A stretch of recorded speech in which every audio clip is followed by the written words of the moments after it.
Indo British advanced pain clinic నొప్పి మాయం surgery దూరం ఫర్ అపాయింట్మెంట్స్ 9155515563. ట్రైనింగ్ ఏందో ఫస్ట్ పోస్ట్ ఇక్కడ నాకు మార్కాపూర్ అండి. ఓకే, మార్కాపురం అన్న ఒకప్పుడు నల్లమల్ల ఆ బెల్ట్ అంతా ఉండేది. దాంతోపాటు రాబరీ గ్యాంగ్ ఎక్కువ ఉంటుంది, డెకాయిట్స్ వాళ్ళందరూ ఉంటారు. అది కంట్రోల్ చేయడానికి ఏం చేస్తారు? ఫస్ట్ మీరు వెళ్ళగానే మీకు ఫస్ట్ ఛాలెంజ్ ఏమొచ్చు? యాక్చువల్గా నేను వెళ్ళేసరికి నక్సలిజం ఆల్మోస్ట్ ఏం లేదు, ఒక ముగ్గురు మిగిలిపోయారు. అది నాట్ బిగ్ డీల్ అసలు. మిగతా ఇష్యూస్ పెద్దగా ఏం లేదు, కానీ అప్పుడు మేజర్ ఇష్యూ ఏంటంటే అప్పుడే వైఎస్ఆర్సీపీ స్టార్టింగ్ స్టేజ్ అన్నట్టు, అంటే ఒక 2 years ఏమవుద్ది.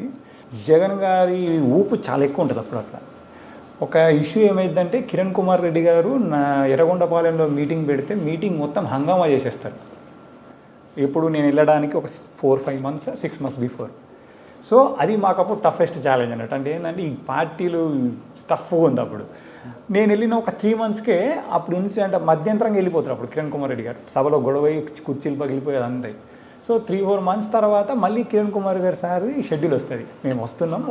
ఈసారి ఏంటంటే 1 full day స్పెండ్ చేస్తాను అక్కడ సీఎం హోదాలో. సీఎం హోదాలో సార్ ఏంటంటే ఫస్ట్ నా ఏరియాలో మొదలుపెట్టి మార్నింగ్ నైట్ స్టే కూడా నా దగ్గర ఉంటారు. మళ్ళీ ఆ రోజు వేరే ఎండింగ్లో ఈ వైపు మొదలు ఈ వైపు అన్నట్టు. నెక్స్ట్ డే వెళ్ళిపోతారు. సో అప్పుడు మా ఎస్పీ గారు ఆ ఇన్సిడెంట్ ఉంది కదా దృష్టిలో, సార్ అడిగారు అన్నట్టు. సార్ అడిగితే నథింగ్ ఇష్యూ సార్. నాకు అప్పుడు ఏంటంటే I have good Rayalaseema people very nice అంటే అంటే చాలా చోట్ల రాయలసీమనే చెప్పలేము, ఎక్కడైనా ప్రజలు చాలా వరకు మంచి వాళ్ళనే ఉంటారు. మనని బట్టే మనం అప్రోచే మోస్ట్ ఇంపార్టెంట్. ఇప్పుడు నేను చాలా చోట్ల చేశాను, రాయలసీమలో చేశాను, ఆంధ్రాలో చేశాను, నా గ్రౌండ్స్ ట్రైనింగ్ విశాఖపట్నంలో అయింది, ఇప్పుడు తెలంగాణలో. ఎక్కడా కూడా పబ్లిక్ మనం సరిగ్గా ఉంటే మనం ఇచ్చిన దానికి 1000 రెట్లు ఇస్తారు వాళ్ళు రిటర్న్గా. నేనేం చేశానంటే అప్పుడు కిరణ్ కుమార్ గారు వస్తున్నారని చెప్పి వాళ్ళు రావడానికి 3 days బిఫోర్ మొత్తం వాళ్ళందరినీ పిలిచాను. ఎవరైతే ఆ area mandal leaders, sarpanches అందరినీ పిలిచి ఇది సిచ్యువేషను, నేను ఉండాలనుకుంటే మీరు డిస్టర్బ్ చేయొద్దని చెప్తాను వాళ్ళకి. You believe it or not 3 days అందరు హైదరాబాద్ వెళ్ళిపోయారు. అంటే ఆ రోజు ప్రజలు మనకి ఇచ్చిన గౌరవం అది. అసలు పిన్ డ్రాప్ కూడా ఎక్కడ కాలేదు, అంత పీస్ఫుల్గా అయింది. అంటే అసలు ఒక్కరిని కూడా అరెస్ట్ చేయలేదు, ఎక్కడ కూడా చిన్న డిస్టర్బెన్స్ కూడా లేదు. మా ఎస్పీ సార్ చాలా హ్యాపీ ఫీల్ అయ్యారు. సార్ కూడా అన్నారు గుడ్ చాలా మీకు మంచి ర్యాప్ ఉంది. మాకు first SP sir Raghuram Reddy sir, excellent officer. ఆయన కూడా మీకు చెప్పాను కదా సాంబశివరావు సార్ అని. ఇక సీఎం అలాగే ఆ సొంత అంటే ఏమంటారు బ్రదర్ ఎలా చూసుకుంటారో అలా చూసుకునేవారు sir. I feel so happy. అంటే కెరీర్లో మనకు నేర్చుకోవడానికి అలాంటి ఆఫీసర్స్ ఆయన చాలా నేర్పారు నాకు. నా సబ్ డివిజనే కాకుండా ఎక్కడికైనా వెళ్ళే ముందు అక్కడికి పంపించేవారు, ఏదైనా ట్రైనింగ్ అంటే సెలక్షన్స్ ఉన్నప్పుడు సెలక్షన్స్ పిలిచేవారు, విజిటింగ్స్ ఉన్నప్పుడు విజిటింగ్స్కి ఎలా వెళ్ళాలంటే దగ్గరుండి నేర్పించారు సార్. మేము ఆల్రెడీ ట్రైన్ అయ్యి కొత్తగా వెళ్ళాము, కొత్త వాళ్ళకి ఇంకా ఫుల్ ప్లెడ్జ్డ్గా మాకు నేర్పించారు. మేము మొత్తం 5 సబ్ డివిజన్లు అంటే 3 మేమే ఉండేది అక్కడ, మా బ్యాచ్ వాళ్ళు. అందరికీ కూడా ఎవ్రీవన్ సార్ చాలా బాగా చూసుకున్నారు. ఓకే, ఇంకేం ఛాలెంజ్ ఉన్నాయండి అక్కడ? మెయిన్ ఇదే మీరు అన్నారు కదా, దొంగల ఛాలెంజెస్ చాలా ఎక్కువ. డెక్కట్లు ఎక్కువగా అన్ని కూడా నైటే ఎక్కువ జరుగుతుంటాయి. యాక్చువల్గా జరిగేవి అంటే లక్కీలీ అక్కడ ఏంటంటే మీకు మోడస్ ఆఫ్ ఆపరెండి అని ఉంటుంది, ఎంబో. ఆ మోడస్ ఆఫ్ ఆపరెండిని బట్టేసి మా వాళ్ళు ఈజీగా ఐడెంటిఫై, మాకు కొంచెం టీం బాగుండేది అక్కడ. సో చాలా వరకు అఫెన్సెస్ అన్ని డిటెక్ట్ చేయగలిగాము, at the same time control చేయగలిగాము. ఈవెన్ కొందరిని పిలిచి కౌన్సిలింగ్ ఇచ్చి అక్కడ ఉండే వాళ్ళు ఉంటే ఈ కొంచెం ఏంటంటే మన ఈ ట్రైబ్స్కి సంబంధించిన వాళ్ళు ఉంటారు కొద్దిగా. ఇది ఒకటి నంద్యాల రోడ్లో ఉంటుంది మనకు, ఈ ఖమ్మం కాదు మనకి ఎక్కడ అంటే గిద్దలూరు నుంచి మనకు నంద్యాల వెళ్ళే దారిలో ఏదో ఒక ఊరు ఉంటుంది నోన్ ఫర్ అఫెండర్స్ అన్నట్టు. అక్కడికి వెళ్ళి వాళ్ళకి కౌన్సిలింగ్ ఇచ్చి అంటే చెప్పాం ఇది కాదు ఇది అంటే. అందులో కొందరు వేరే వైపు కూడా వెళ్ళారు, అంటే అదర్ మీన్స్ చూపించగలిగాం మనం. కొంచెం వాళ్ళతో వీళ్ళతో మాట్లాడి వాళ్ళకు సెల్ఫ్ ఎంప్లాయ్మెంట్ వైపు తీసుకెళ్ళినట్టు ప్లాన్ చేసాం. అప్పుడు ఎంతకాలం పని చేస్తారంటే అక్కడ 1 year చేశాను. సక్సెస్ఫుల్, చాలా హ్యాపీ అనిపించింది అక్కడ చేయడం. Next Greyhounds training 3 months. ఇక్కడ మన ప్రేమవతిపేటలో 45 days ఉన్న తర్వాత వైజాగ్ బేస్లో 45 days. అక్కడ 45 days అయిపోయిన తర్వాత నెక్స్ట్ పోస్టింగ్ వచ్చేసి గుడివాడ. ఓకే సార్, అక్కడ గ్రే హౌండ్స్లో ఇక్కడ ట్రైనింగ్ ప్రేమావతి పాట వేరు, గ్రే హౌండ్స్ వైజాగ్ దాని టెరైన్ డిఫరెంట్ ఉంటుంది కంప్లీట్లీ. మీరు అక్కడ ఏమైనా హడిల్స్ ఉన్నాయా లేదంటే? యాక్చువల్లీ మీకు తెలంగాణ టెరైన్ అనేది చాలా సాఫ్ట్గా ఉంటుంది, but when you go to Andhra AOB terrain మొత్తం హై పీక్స్ ఉంటాయి, మీకు మూమెంట్ అనేది చాలా కష్టం, మూమెంట్ కష్టం. దాంతోపాటు అలా ఒక్కో సందర్భంలో ఏదంటే డెడ్ ఎండ్కి వెళ్ళిపోయేవాళ్ళం, కొండపైన అలా నడుచుకుంటూ వెళ్తే డెడ్ ఎండ్కి వెళ్ళిపోయేవాళ్ళం, అక్కడ ఇంకేం ఉండకపోయేది. జీపీఎస్ ఒకసారి ట్రాక్ తప్పుతుంది కదా, అప్పుడు ఇంత సిస్టమ్ లేదు. సో మళ్ళీ అలా వెనక్కి వచ్చి అసలు బాగా అలసిపోయే వాళ్ళము. బట్ ఏఓవిలో ఏంటంటే మేము రిటర్న్ వచ్చేటప్పుడు ఈ విలేజెస్ కొన్నిటికి అంటే లాస్ట్ డే వరకు ఎక్స్పోజ్ అవ్వకపోయేది, చివరి రోజు పికప్ చేసుకోవడానికి విలేజెస్లో వచ్చేవాళ్ళం. అప్పుడు విలేజెస్ వాళ్ళతో మాట్లాడేవాళ్ళం, దే ఆర్ వెరీ గుడ్. మీరు అక్కడ బలిమల ఇన్స్టిట్యూట్కి వెళ్ళారా? అక్కడ వెళ్ళలేదండి. ఏ ప్రాంతం ఎక్కువ తిరిగారు మీరు? ఇప్పుడు మీరు చింతపల్లి, జీకే వీధి, మళ్ళీ పాడేరు, మళ్ళా సాగులు, బూసులు అని ఆ విలేజెస్ ఉన్నాయి ఆడ చుట్టూ, ఆ ఏరియా. ఓకే, గ్రే హౌండ్స్ తర్వాత గుడివాడలో ఎక్కువ రోజులు ఏం లేదు, 6 months ఉన్నాను. అప్పుడు ఏంటంటే ఈ స్టేట్ డిస్టర్బెన్సెస్ ఎక్కువ ఉన్నాయి. ఆ తర్వాత నేను సిఐడికి వచ్చేసాను హైదరాబాద్. అచ్చా, సిఐడిలో ఎంతకాలం పని చేస్తారు? Just 4 months, hardly 4 or 5 months. ఈ స్టేట్ బ్రేక్ టైంలో. అప్పుడు మ్యారేజ్ అయిందా? లేదు, తర్వాత సిఐడి తర్వాత. సిఐడి తర్వాత ఎక్కడ పోస్టింగ్ ఇచ్చారు? నాకు ఫస్ట్ పోస్టింగ్ ఇక్కడ నర్సంపేట. సిఐడిలోనే మ్యారేజ్ అయింది, కరెక్ట్ మీరు అంది. ఆగస్టులో మ్యారేజ్ అవుద్ది, నవంబర్లో పోస్టింగ్ తీసుకుంటాను. ప్రపోజల్ ఎవరు పంపించారు మీరు? బ్రదర్కి.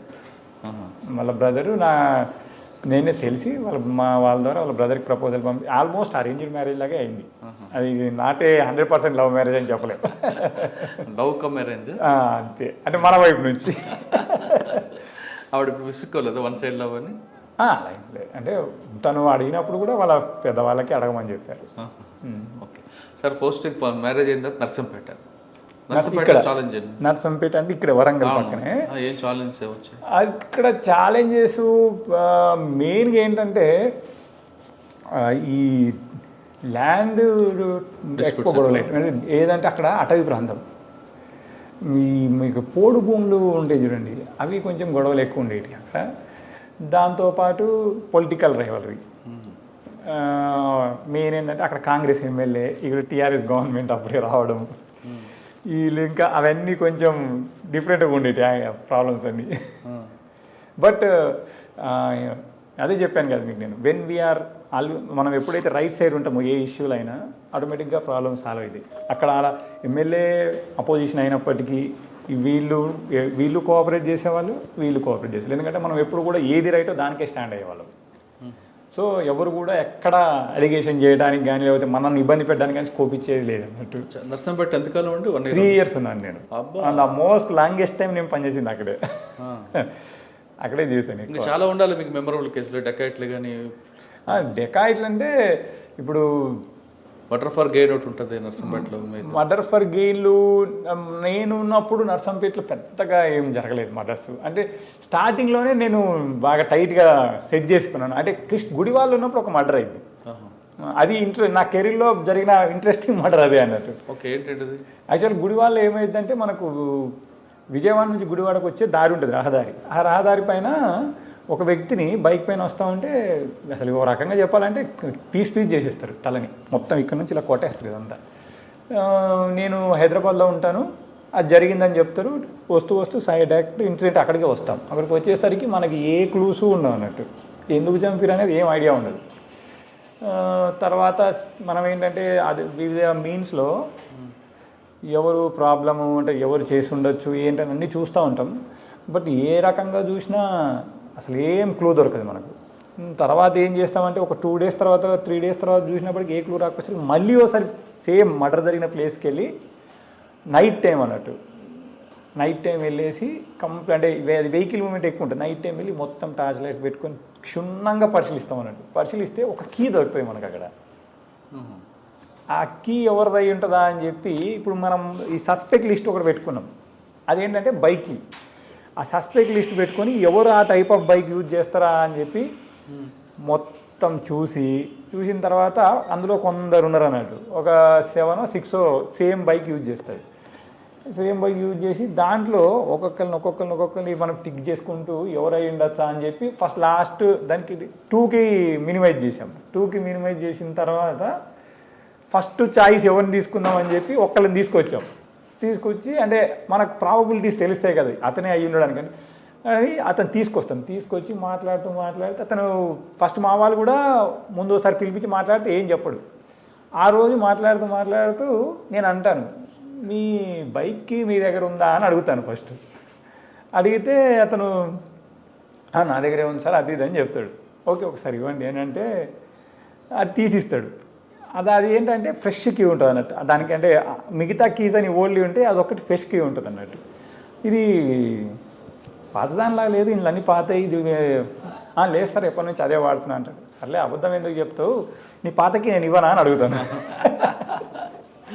అనగానే కాలు పట్టుకుంటాడు, సరెండర్ అయిపోయి. అంటే చూడండి, అంటే మనము ప్లేస్ ఆఫ్ అఫెన్స్ ఎంత ఇంపార్టెంట్ అన్నాడు, సీన్ ఆఫ్ అఫెన్స్ అనేది ఎంత ఇంపార్టెంట్ అనడానికి 3 days ఎన్నో రకాలుగా మనం హార్డ్ వర్క్ చేసినా దొరకలేదు మనకు.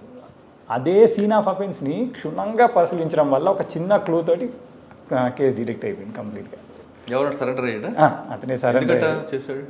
యాక్చువల్గా ఏంటంటే అక్కడ వీళ్ళ వైఫ్ తోటి వాడికి ఇల్లీగల్ ఇంటిమసీ ఉంటుంది. డిసీజ్డ్ వైఫ్ తోటి అది వాడు మనసులో గ్రడ్జ్ పెట్టుకుంటాడు. ఎలాగైనా వాడిని ఏదో చేయాలని ఎప్పటి నుంచో థింక్ చేస్తాడు. ఇంకా తట్టుకోలేకపోతాడు అన్నట్టు. చాలాసార్లు చెప్పి చూస్తాడు, బట్ దట్ ఫెలో మారకపోయేసరికి ఇంకా ఇది కాదు పరిష్కారం అని చెప్పి చంపేస్తాడు అన్నట్టు. ఈ కొబ్బరి బొండాలు చెక్క కత్తులు ఉంటాయి కదా, దాంతో నరుకుతారు. లిటరల్లీ ఆ రోజు నిన్న అంటే ఇలా పట్టుకొని లేకపోతే ఇక్కడ మాత్రం వేలాడుతుంది బాది హెడ్, అంతలా నరికారు అన్నట్టు బాగా. ఒక్కడే అనే టీం, ఒక టీమర్, 3 మొత్తం. వాళ్ళ బావమరుదులో 2, ఇతను ఒకతను. డిసీజ్డ్ వీడు అక్యూజ్డ్ వైఫ్తో ఇల్లీగల్ ఇంటిమేట్. ఎస్, అది అంటే మీరు అందులో చెప్పాల్సింది ఏంటంటే ఎన్నిసార్లు మనం రిపీట్గా చూస్తుంటే సీన్ ఆఫ్ అఫెన్స్లో అంత దొరుకుతుంది. అంటే అక్యూజ్డ్ అంటే అంటే మన పోలీస్లో ఒక ఓల్డ్ సామెత ఏంటంటే ప్రతి ముద్దాయి అంటే ఎవరైనా తప్పు చేసే వ్యక్తి ఏదో ఒకటి వదిలేసిపోతాడట తనకు తెలియకుండా. అది అంటే నాకు ఆ విషయంలో నిజమైంది ఒకటి నేను చూసిన కేసులు. కానీ సాధారణ కొంతమంది ఆఫీసులు ఏమంటారంటే టైం పెరుగుతుంది కొద్ది క్లూస్ పోతుంటాయి. ఎస్, అది 100%.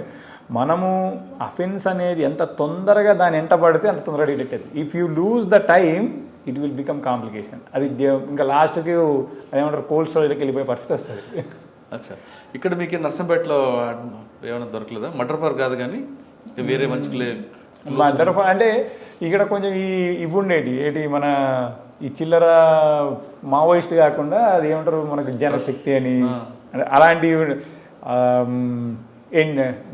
ఎన్డీ అంటారు, డెమోక్రసీ, న్యూ డెమోక్రసీకి సంబంధించిన ఈ దళాలు ఉండేవి అన్నట్టు. ఆడు విక్రమ్ అని ఒకడు ఉంటే ఒకసారి వాడిని పట్టుకొచ్చాము, ఇంకోసారి ఏదో ఈ వెపన్స్ పట్టుకొని ఉన్నారంటే అక్కడ కొందరు డిఫరెంట్ టైప్ వెపన్స్ సీజ్ చేసాము, వాళ్ళని పట్టుకోవడం జరిగింది. కానీ అక్కడ క్రైమ్ నేచర్ ఏదండి నర్సంపేటలో?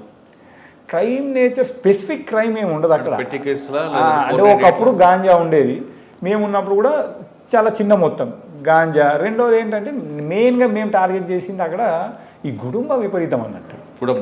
నర్సంపేట అనేది ఎక్కువ తాండాలు ఉంటాయి, ఈ నెక్కొండ ప్లస్ ఇక్కడ వచ్చేసి దుగ్గొండి మండలము ప్లేస్ అటు చెన్నరావుపేట అని ఉంటుంది, ఇటు ఖానాపూర్, అవన్నీ ఏంటంటే పాపం ట్రైబల్స్ ఉంటారు, వాళ్ళకి అది గుడ్డా బేడా అనేది దే డోంట్ నో.